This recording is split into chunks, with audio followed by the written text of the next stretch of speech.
আজকের recipe soybean দিয়ে biryani, soybean biryani.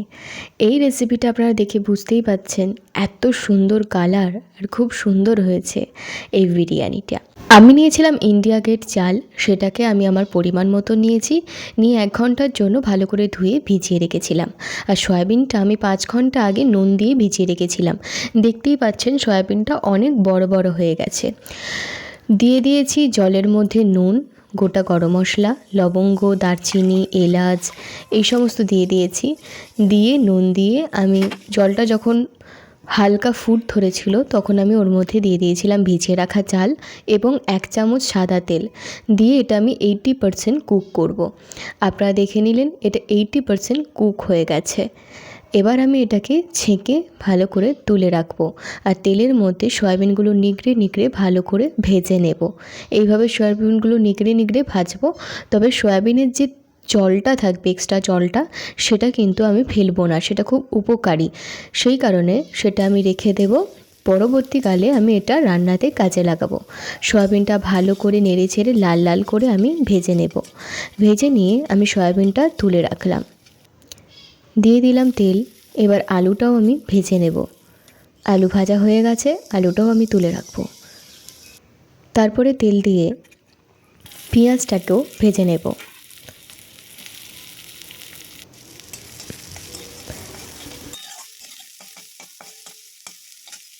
পেঁয়াজটা হালকা লাল লাল হয়ে এসেছে, এই অবস্থায় এতে অল্প একটু চিনি দেব, তাতে টেস্টটাও খুব ভালো লাগে আর তার সাথে সাথে কালারটাও খুব ভালো আসে। দেখতেই পাচ্ছেন কালারটা কত সুন্দর এসেছে। বেরেস্তা বানানোর সময় আপনারা একটুখানি চিনি দেবেন। তারপরে অল্প একটু পেঁয়াজ 2 চামচ মতন রেখে দিয়েছি আর অল্প একটু পাশে তেল দিয়ে আমি এর মধ্যে আদা রসুন দিয়ে দিলাম আর বাকি পেঁয়াজটা আমি তুলে রেখেছি। নুন, জিরের গুঁড়ো, লঙ্কার গুঁড়ো এবং হলুদ এটা আপনারা আপনাদের পরিমাণ মতন দেবেন। দিয়ে দিলাম সয়াবিন ভেজানো যে জলটা ছিল সেই জলটা দিয়ে মশলাটা খুব ভালো করে কষিয়ে নেব। আপনারা মশলাটা খুব ভালো করে কষিয়ে নেবেন। আমি সয়াবিন ভেজানো জলটাই ব্যবহার করেছি কারণ এটা খুব উপকারী। তারপরে আমি এর মধ্যে আরও একটু সয়াবিন ভেজানো জল দিয়ে দিলাম, মানে বাকিটা যেটা ছিল, দিয়ে আলু এবং সয়াবিনটা দিয়ে এর মধ্যে ভালো করে কষিয়ে নিলাম। আপনারা এইভাবে একবার বিরিয়ানি বানিয়ে দেখুন, চিকেনের থেকেও কিন্তু অসাধারণ টেস্টি। মানে একটা করে সয়াবিন নেবেন আর নেবেন মুখে ভাত, বিরিয়ানির দারুণ লাগবে। আমি বিরিয়ানির মশলা দিয়ে দিলাম এর মধ্যে। আমি ইউজ করেছি এভারেস্টের বিরিয়ানি মশলা, এটা কিন্তু খুব ভালো, টেস্টে বেস্ট এভারেস্ট। আমার তো দারুণ লাগে অন্যান্য বিরিয়ানির মশলার থেকে এভারেস্টের বিরিয়ানি মশলা। ভাতটা দেখেছেন কি সুন্দর ঝরঝরে হয়েছে, 80% কুক হয়ে গেছে। আমি ওটাকে ফ্যান ঝরিয়ে একটা পাত্রের মধ্যে রেখে দিয়েছি আর হালকা উষ্ণ গরম জলে 2 চামচ আমুল স্প্রে দুধ ভালো করে গুলে নেব। হাঁড়ির মধ্যে ঘি মাখিয়ে রেখেছি, তার উপর দিয়ে দিলাম ভাত। ভাতটা আমি ভালো করে ছড়িয়ে ছড়িয়ে দিচ্ছি, আপনারা দেখে নেবেন। তারপরে দিয়ে দিলাম সয়াবিন এবং আলু এবং তার সঙ্গে হালকা হালকা যে গ্রেভিটা ছিল সেটাই কিন্তু আমি দেবো। আমি এখানে কোনো রকম ফুড কালার ব্যবহার করব না। আর বেরেস্তাটা দিতে ভুলে গেছিলাম, তাই 1 হাতা দেওয়ার পর তার উপর বেরেস্তাটা দিয়ে দিয়েছি। তারপরে আমি আবারও এটা ভাত দিয়ে চাপা দিয়ে দেব।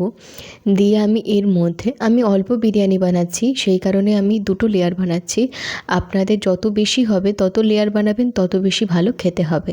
তারপর আমি গ্রেভি সমেত সমস্ত তরকারিটা দিয়ে দিয়েছি, সয়াবিন কষাটা।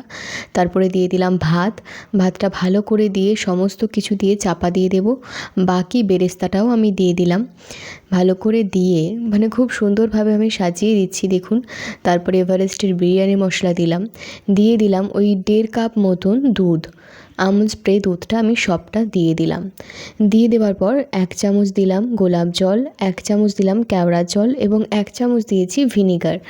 আমি এখানে আতরটা স্কিপ করে গেছি, আপনারা চাইলে অবশ্যই দেবেন। আমি এখানে ঘি দিয়ে দিলাম আর এখানে একটা রুটির যে তাওয়া আছে না, সেই তাওয়া বসিয়ে দিয়েছি। এইভাবে দিয়ে বসিয়ে দিলাম হাঁড়িটা, চাপা দিয়ে দিলাম ঢাকনাটা। আমি এখানে কোনো আটা ব্যবহার করছি না, এখানে আমি শুধুমাত্র একটা ওই যে শিল বাটার যে নুড়ি হয় সেই নুড়িটাই আমি দিয়ে দিলাম। এতে কিন্তু ভালো ওয়েট ছিল এবং এটা কোনো কিছুই হয়নি, ভালোই মানে কোনো কিছু বেরোয়নি এর মধ্যে দিয়ে ভেপারটা। আপনাদের যদি এরকম উপায় থাকে তো এভাবে রাখবেন। দেখুন বিরিয়ানির কালারটা কত সুন্দর এসেছে, আর বিরিয়ানিটাও খেতে কিন্তু খুব সুন্দর হয়েছে। আমার দিদা মাংস খায় না, সেই কারণে আমার দিদার জন্য সয়াবিন বিরিয়ানি আমি বানাতে গেলাম, আর বানাতে গিয়ে দেখলাম এত সুন্দর হয়েছে, এত টেস্টি হয়েছে, তাই আমি আমার বন্ধুদের সঙ্গে শেয়ার করে দিলাম। ভিডিওটা কেমন লাগলো অবশ্যই আমাকে জানাতে ভুলবেন না। আর আমার চ্যানেলে যারা নতুন, আমাকে এই ছোট্ট চ্যানেলটিকে সাবস্ক্রাইব করে আমার সঙ্গে থাকবেন। ধন্যবাদ।